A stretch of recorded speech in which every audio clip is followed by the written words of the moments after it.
ایک شخص نے کسی اللہ والے سے پوچھا کہ حضور کیا وجہ ہے کہ اللہ تعالی ہماری دعائیں قبول نہیں کرتا؟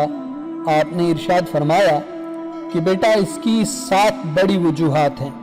اس شخص کے پوچھنے پر اس اللہ والے نے بتایا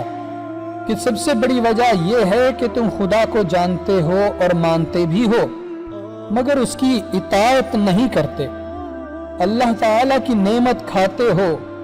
مگر اس کا شکر ادا نہیں کرتے، رسول اللہ صلی اللہ تعالی علیہ وسلم کو پہچانتے ہو مگر ان کی پیروی نہیں کرتے،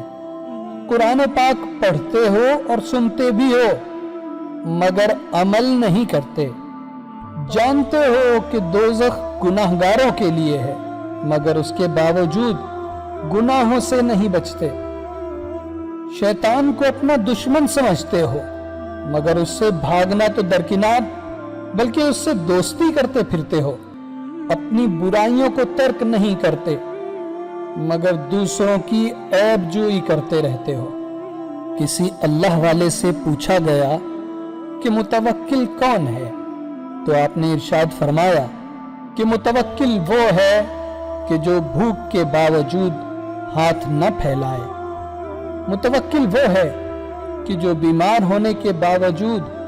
کوئی غیر شرعی علاج نہ کرے، مال ملنے پر بھی نہ اترائے، ظلم ہونے پر بھی فریاد نہ کرے، ظالم سے بدلہ نہ لے، مصیبت کی پرواہ نہ کرے اور اللہ سے نامناسب چیز نہ مانگے۔